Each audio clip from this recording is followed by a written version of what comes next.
আদিবাসী ভাই মা বোন তারা রাস্তায় দাঁড়িয়ে মিডিয়ার সামনে কাঁদছে। কেন? বলে আমরা এই দেশে বাস করছি, এই দেশে জন্ম নিয়েছি, আমার বাপ জন্ম নিয়েছে, আমাদের নাম নেই, আমাদের পাশে কেউ নেই, আমাদেরকে বলছে দেশ থেকে চলে যেতে হবে। তবে আমার যতটা বিশ্বাস, বাংলাদেশ পাকিস্তান থেকে অনেক হিন্দু মুসলিম আমাদের দেশে এসে নাগরিকত্ব নিয়েছে, এটা আমি বলতে পারি। কিন্তু একটা আদিবাসী ভাই অন্য দেশ থেকে আসেনি, তারা আমার দেশেরই নাগরিক, এটা আমি তাদের পক্ষ নিয়ে বলছি।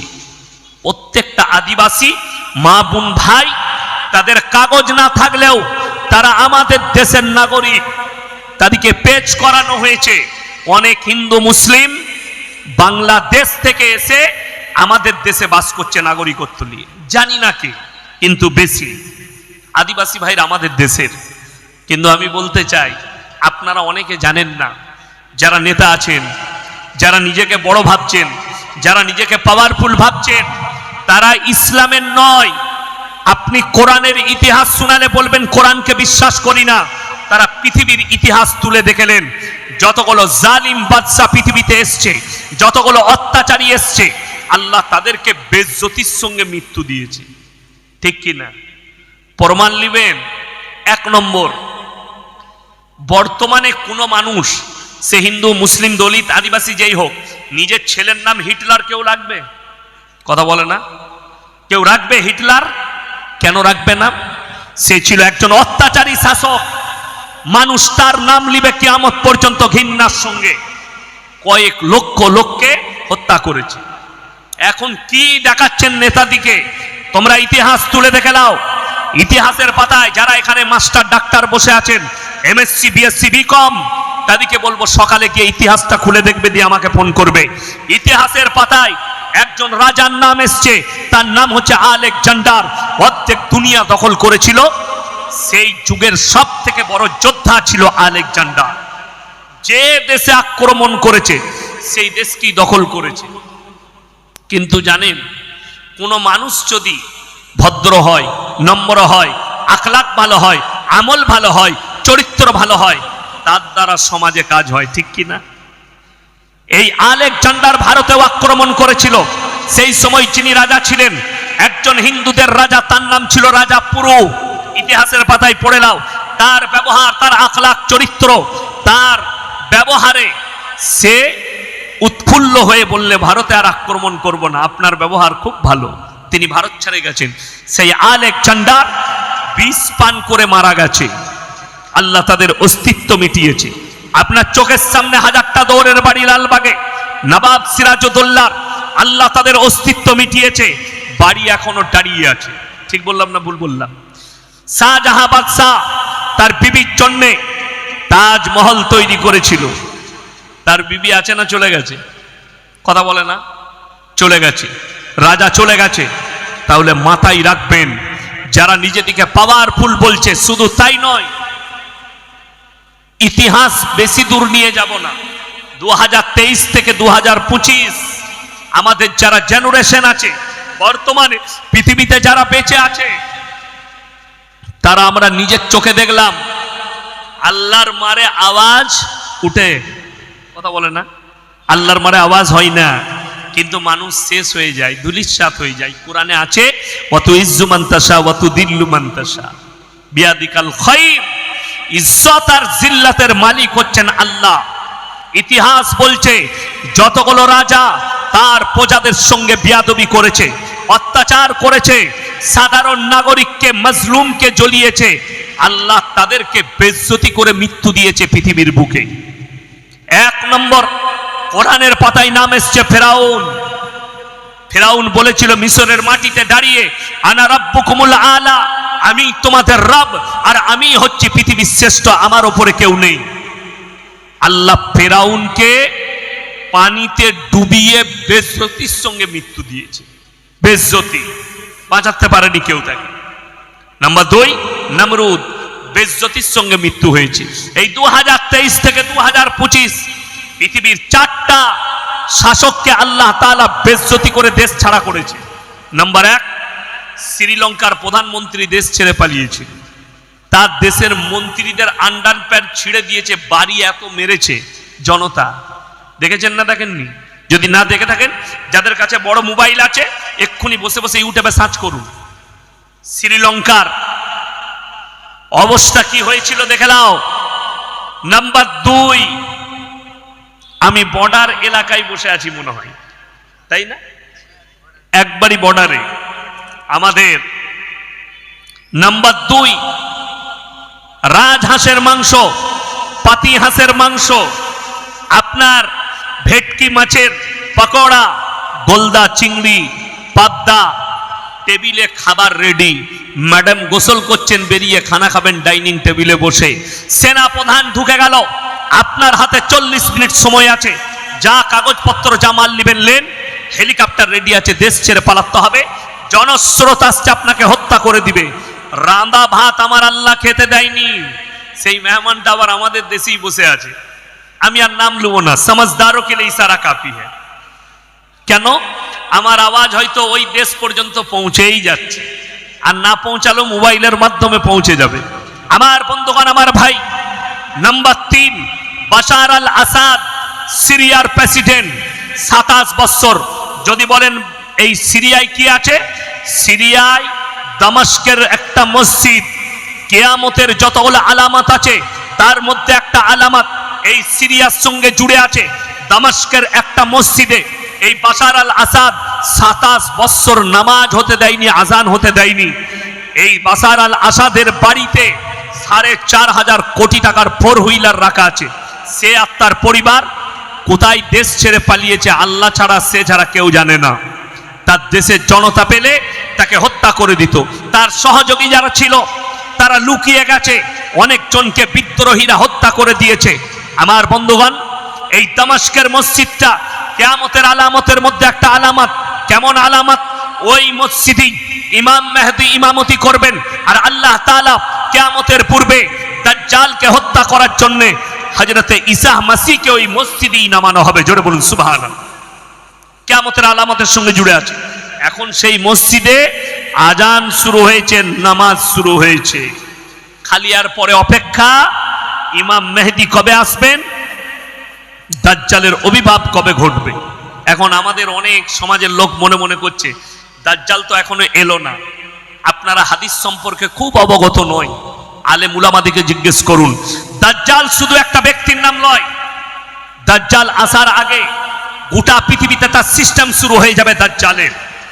দাজ্জাল শুধু একটা ব্যক্তি নয়, পুরো একটা সিস্টেমের নাম হচ্ছে দাজ্জাল। সে আসার আগে তার পুরো সিস্টেম কাজ করতে শুরু করে দিবে দাজ্জালের হয়ে। তারপরে তো দাজ্জাল এসে আসল কাজটা করবে। আমার বন্ধুগণ, আমার ভাই, নাম্বার 4, চোখের সামনে এখনো 6 মাস হয়নি, নেপালের প্রধানমন্ত্রী দেশ ছেড়ে পালিয়েছে। হেলিকপ্টারে করে মন্ত্রীরা পালাচ্ছে। একজনকে দেখলাম আবার একটা মন্ত্রী নিজের বউকেও ধরে নিয়েছে, তুই পালিয়ে চনালে তোকেও ফাটাবে। আল্লাহ বলে, আমার মার কত সুন্দর আওয়াজ উঠেনি। একজন পানিতে ছুটছে একটা মন্ত্রী, আর পাছাতে তার বাড়ি মারছে, প্যান্ট ছিঁড়ে গেছে, আন্ডার প্যান্ট পড়ে আছে, পাল্টি খেয়ে খেয়ে পানিতে পড়ে যাচ্ছে।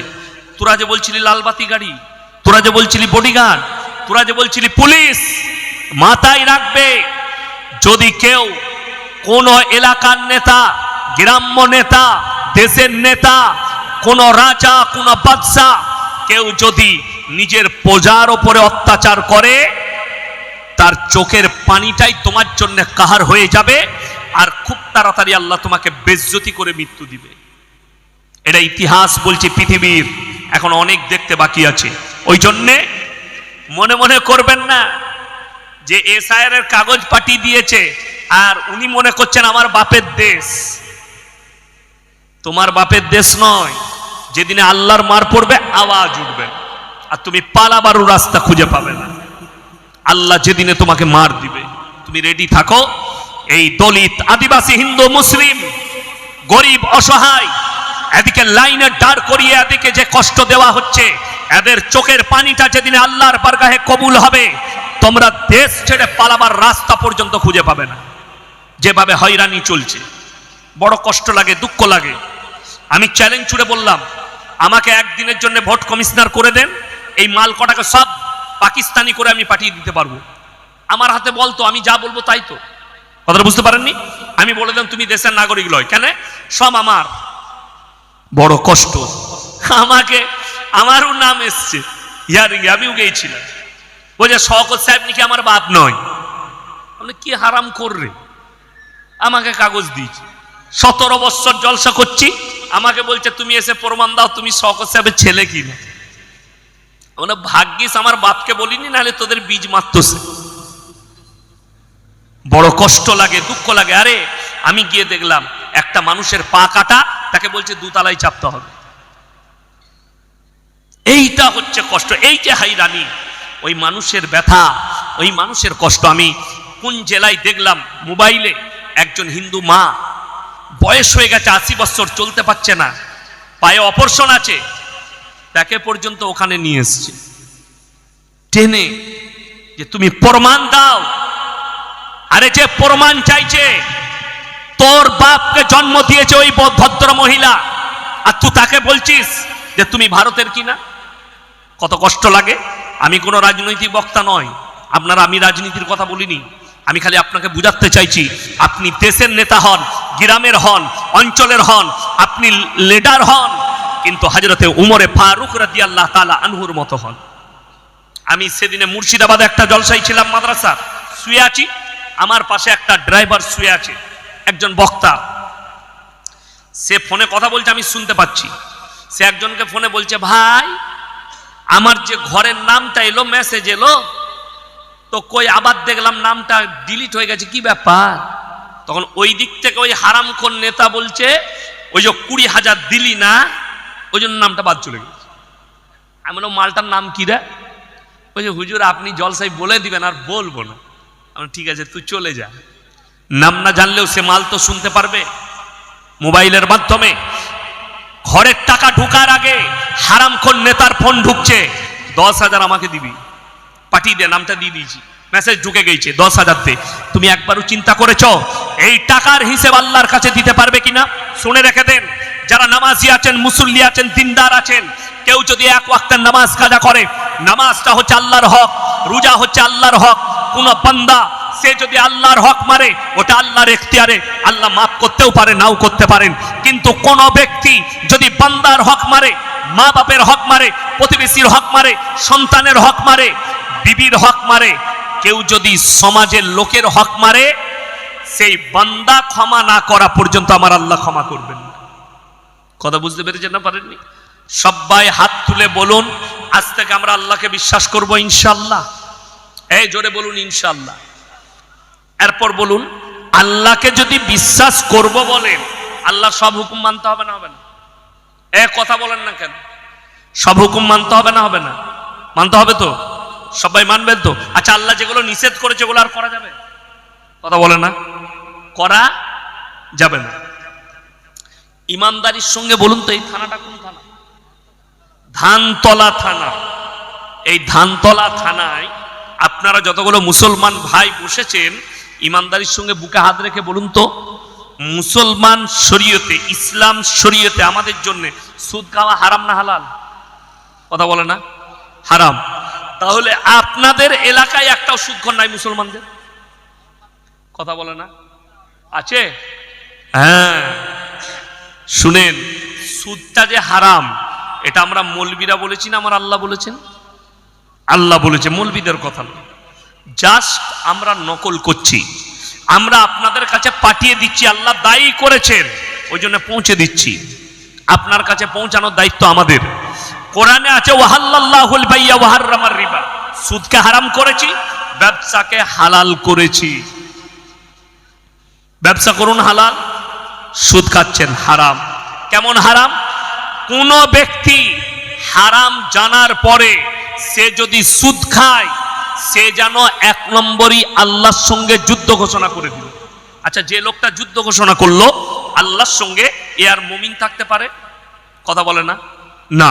নাম্বার 2, রাসূল আকরাম সাল্লাল্লাহু আলাইহি সাল্লামের হাদিস, কোন ব্যক্তি হারাম জানার পরে সে যদি সুদ খায়, সে নিজের আপন জন্মদাতা মায়ের সঙ্গে জিনা করার পাপ করলো। বলুন নাউজুবিল্লাহ। এরপর আমার কিন্তু চাকরি যাবার ভয় নাই, ভয় আছে? আমার চাকরি যাবার ভয় আছে আজকে? না, আমি টাকা বুঝে নিয়ে এসছি।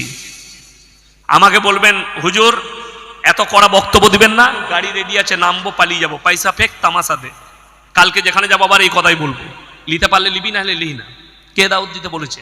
হ্যাঁ, যদি আমি এই সুদ হারাম এইটা যদি আমি মিথ্যা বলে থাকি, তোমার কোনো বাপের বেটা মৌলবি যদি হালাল বলতে পারে তাকে স্টেজে নিয়ে এসো। আমি ইয়াসিন যদি তার শ্বাস নালীলা উকুড়তে পারি, আমার নামই নয় ইয়াসিন। যদি কোনো বাপের বেটা মৌলবি হালাল বলে এখানে ডেকে নিয়ে আসুন। টাইম আছে এখন আমার হাতে, এখন অনেক টাইম, 1 ঘন্টা 15 মিনিট আছে। আমি সেই মৌলবির শ্বাস নালীটা উকুড়ে দেবো স্টেজে, যদি হালাল বলতে পারে। সুদকে কেন? পৃথিবীর কোন মৌলবি, কোন মোল্লা, কোন পীর ফকিরের ক্ষমতা নেই হারামটাকে হালাল বলে দিই, যেটা আমার আল্লাহ হারাম বলেছেন। কথা বুঝতে পারেননি? কে বলেছেন? আল্লাহ। নাম্বার 2, বেঈমান কাফির ইহুদি নাসারারা তাদের মেহনতে কামিয়াবি লাভ করলো, আমরা নাকাম। এত জলসা হচ্ছে, রাগ করবেন না। আমাদের সমাজে 100টা যদি জলসা হয়, 95টা জলসার জলসা কমিটি নামাজই পড়ে না, বেনামাজি। এরপর অনেকজন রাগ করবে, ও দাওয়াত আমাকে দিস না, অসুবিধা নেই, কিন্তু আমি হক বললাম। তুমি যদি মনে করো জলসা দিয়েছি, হুজুররা আসবেন আর দোয়া করবেন আর তাতে আমি জান্নাত পেয়ে যাবো, তোর হুজুর মার খাবে আর তুইও খাবি, রেডি থাক। তুই তো খাবি আর তোর হুজুরও খাবে, যে তোকে জান্নাতে নিয়ে যাবে। আমার বন্ধুগণ, আমার ভাই, মাথায় রাখবেন একটা কথা, হারামটাকে হারাম বলতে শিখুন, হালালটাকে হালাল বলতে শিখুন।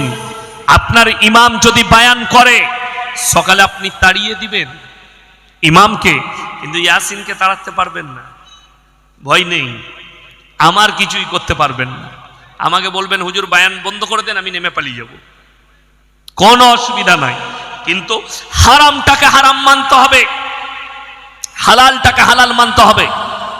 মদ খাওয়া হারাম না হালাল? হারাম। আপনাকে আমি ধানতলা থানায় প্রমাণ দেব, মুসলমান মদ পান করছে, মদ বিক্রিও মুসলমান করছে। ঠিক বললাম না ভুল বললাম? প্রমাণ নেবেন, প্রমাণ দিয়ে দেবো। লটারির টিকিট হারাম না হালাল? কথা বলে না, হারাম। আপনি চলুন আপনার বাজারে দেখিয়ে দিচ্ছি, মুসলিম ছেলে লটারি বিক্রি করছে। ঠিক বললাম না ভুল বললাম? আবার এই লোক জুম্মার দিনে ফাঁস কাতারে উজু করে চলে আসবে নামাজ পড়তে, গোসল করে আতর লাগিয়ে। কে? লটারিওয়ালা। যেমন এত জলসা, এত মাদ্রাসা, এত মেহনত, তারপরেও আপনার মনে হচ্ছে দারুণ কামিয়াব হয়েছে। ইয়াসিন সাহেব এত হক কথা বলছে, কামিয়াবি হয়েছে, কিচ্ছু কামিয়াবি হয়নি। আমাদের জলসা করা হচ্ছে, পকেটে টাকা পোড়া হচ্ছে, হুজুররা টাকা নিচ্ছে, ঘর চলে যাচ্ছে। আপনারা জলসা করছেন, বিরিয়ানি খাওয়া হচ্ছে, মাংস ভাত খাওয়া হচ্ছে, আর লোককে দেখানো হচ্ছে আমরা একটা জলসা দিলাম, বাকি ফায়দা কি? যদি বলেন ফায়দা কেন হয়নি, তার প্রমাণ শুনেলেন। আমি আপনাকে দেখিয়ে দেবো, গোটা পশ্চিম বাংলায় ভাই আমার ফাঁস কাতারে নামাজ পড়ে, 5 ওয়াক্তের নামাজি, আর ভাবি আমার গ্রুপ লোনের হেড। ঠিক বললাম না ভুল বললাম? আচ্ছা, কোন মৌলবি এখানে স্টেজে যিনারা বসে আছেন, একজন বলে দেখতো গ্রুপ লোন আর বন্ধন লোন জায়েজ আছে শরীয়তে? আমি আর বক্তব্য দেবো না, অনেকজনের গায়ে লাগবে। আর যদি আপনার এদিকে পছন্দ না হয়, আপনার জানা মতো মৌলবিকে ফোনটা করে ডাকেন যে স্টেজে তাড়াতাড়ি আসুন, একজন বাপের বেটা বসে আছে বর্তমান থেকে এসে বন্ধন লোন আর গ্রুপ লোনকে হারাম বলছে, কেউ যদি হালাল করে দিতে পারে, আমি আর কথা রাখবো না সমাজের বুকে। এটা আমি চ্যালেঞ্জ দিলাম আপনাকে। আমার বন্ধুগণ, হারামটাকে আপনি কি করে হালাল বলতে পারেন? দাইয়ুস কোনোদিন জান্নাতে প্রবেশ করবে না। এক তো সুদের কারবার করছে আপনার বউ, আপনার বিটি, আপনার মা, এরা সুদের কারবার করছে, 1 নম্বরই হারাম কাজ। 2 নম্বর, এদের কারণে আপনার তার স্বামী জাহান্নামে যাবে। হাদিসে আছে দাইয়ুস কোনোদিন জান্নাতে প্রবেশ করবে না। দাইয়ুস হচ্ছে ওই ব্যক্তি যে তার বউকে, তার বিটিকে, তার মাকে, তার বোনকে বেপর্দা করে রাস্তায় ঘোরায়, চল রাস্তায় বেরিয়ে যা, যা সুদের ওপরে পয়সা নিয়ে আয়, যা এটা কর। এই ব্যক্তি, তার মধ্যে দিন নেই, এই ব্যক্তি হচ্ছে দাইয়ুস। আর দাইয়ুস কোনোদিন জান্নাতে যাবে না। তুমি নামাজ তো পড়ছো, তোমার বিবি গ্রুপ লোন করছে রাস্তায় বেরিয়ে, অবাক লাগে, দুঃখ লাগে। আপনি ভেবে দেখুন তো, লটারির টিকিট হালাল হলে আমরা 5,000 টাকা বেতনে তোমার মসজিদে কাজ করতে যাব কেন? প্রত্যেক দিন একটা করে লটারি টিকিট কাটবো। একদিন যদি 1 কোটি পড়ে যায়, তুই ইমামতি বুঝে লিখে আমি ঘর পালাচ্ছি। হারাম বলি তো আমরা কাটতে পারিনি, হারাম বলি তো আমরা সুদ খেতে পারছি না। তাহলে সুদ খাওয়াটা কি মামুলি ব্যাপার? আমাকে 5,000 টাকা দিলে 2,000 টাকা সুদের ওপরে দিলাম, পরের মাসে আমার 4,000 হয়ে গেল, তারপরের মাসে আমার 8,000 হলো, তারপর আমার তো বেড়ে যাবে। হারাম বলি আমরা সুদ খেতে পাচ্ছি না। মৌলবীরা হারাম বলেই আমরা লটারির টিকিট কাটি না। স্পর্শ করা হারাম বলি আমরা মদ পান করি না, মদের কারবার করি না। তা না হলে তুমি ভাবছো নিজেকে চালাক, এই মৌলবীরা বোকা, এরা ব্যবসা জানে না, এরা কিছুই জানে না। আপনি বুদ্ধিমান, আমি ব্যবসায়ী হয়েছি। ওরে হারামখোর, তুই সুদের ব্যবসা করছিস। ওরে হারামখোর, তুই লটারি ব্যবসা করছিস। যে 2 পয়সা করে বলছিস আমি স্ট্যান্ডার্ড লোক, তুই হচ্ছিস জীবজন্তু জানোয়ারের থেকেও খারাপ। আর ওই মৌলবীর পায়ের জুতোর সমতুল্য হতে পারবে না তুমি যদি কোটি টাকার মালিক হও। কোটি টাকা ইনকাম করবে সুদ খেয়ে, তারপরেও আমাদের মতো মৌলবীর জুতোর ধুলোর যোগ্য হবে না তুমি। কেন? তোমার সম্পূর্ণটাই হারাম। তুমি মায়ের সঙ্গে জিনা করার পাপ করে পয়সা ইনকাম করছো, আর আমি পরিশ্রম করে টাকা ইনকাম করছি। আমার বন্ধুগণ, ওই জন্যে 5 ওয়াক্তের নামাজ পড়া ফরজ না ফরজ নয়? কথা বলেন, ফরজ। আমি আপনাকে দেখিয়ে দেব, আমাদের সমাজে 100টার মধ্যে 90টা লোক বেনামাজি। ঠিক বললাম না ভুল বললাম? কথা বলেন, 90টা লোক বেনামাজি। কি করবেন? মসজিদ মার্বেল দিয়ে সুন্দর করে পুছে রেখেছেন, লোক নামাজ পড়ে না। আপনি বলছেন আমি জান্নাতে যাব, আপনি বলছেন জলসা করে জান্নাতে যাব, মিলাদ পড়িয়ে জান্নাতে যাব। আমি যাত্রার দলিল দেব না। আমার বন্ধুগণ, সারা জিন্দেগি সুদের উপরে জীবন কাটিয়ে মারা গেল। রোজ শুনলো হারাম, জুম্মায় শুনলো হারাম, জলসায় শুনলো হারাম, এবং সেই ব্যক্তি বলছে আরে মৌলবীদের কাজ, তারা হারাম বললি বা তারা হারাম বলছে বলুক, আমি মানলে তো তার কথা মানব না, আমাদের কথা মানবে না, কোরআন হাদিসের কথা মানবে না, সে নিজের মতো চলবে। ঠিক আছে, এই ব্যক্তি যখন মারা গেল, তার জানাজার নামাজ হলো, তার দাফন হলো। তার লেগে আমাদের সমাজে 2টো লাইন আমরা বার করেছি জান্নাতে পাঠাবো। একটা হচ্ছে মরে গেলেই মিলাদ হয় না, হয় না? গরু জবাই করে খানা করে বাপের মিলাদ দিচ্ছে, বেটার মিলাদ দিচ্ছে। আর একটা হচ্ছে মাদ্রাসা মসজিদের জলসা হয়, হয় না? আদায় হয় জলসায়, বিসমিল্লাহ আদায় হবে। এখন আদায়কারী বক্তা আমি এসছি, আমি বললাম বাবা, কেউ যদি আল্লাহর রাস্তায় টাকা দাও, মসজিদে যদি 1000 টাকা দান করেন, আল্লাহ আপনাকে জান্নাতুল ফিরদৌস দান করবে।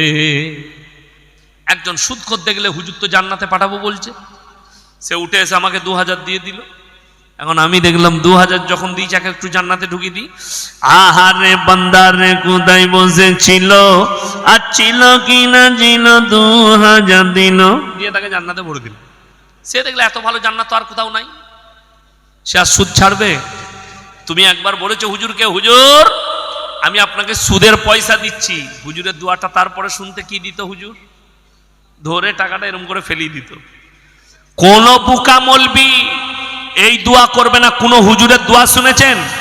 আল্লাহ সারা জিন্দগি মদ খেয়েছে, সারা জিন্দগি জিনা করেছে, গাঁজা বিক্রি করেছে, লটারি বেচেছে, আল্লাহ আমাকে যখন দেশি মুরগি দিয়ে ভাত দিয়েছে, 10,000 টাকা দিবে আল্লাহ, তখন আমাকে হায়ার করে এনেছে, তোমাকে যা হোক করে আগে জান্নাতে দিতে হবে। এই দোয়া শুনেছে কোন হুজুরের? কে করবে? পাগলে করবে এই দোয়া। আমাকে যদি দোয়া করতে বলেন, আমাদের দোয়া আল্লাহ মুমিনিন মুমিনাত মুসলিমিন মুসলিমা, মুমিনিন মুমিনা, মুসলিমিন মুসলিমা।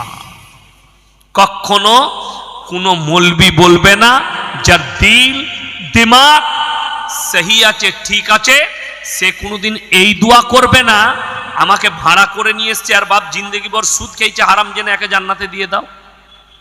এখন অনেক চুনার বুকে ব্যথা লাগবে, ব্রেনে আঘাত লাগবে, হুজুর আপনি কি করে বলছেন যে সুদ খেয়ে জিন্দেগি ভর মারা গেছে এর জন্য দোয়া করা যাবে না?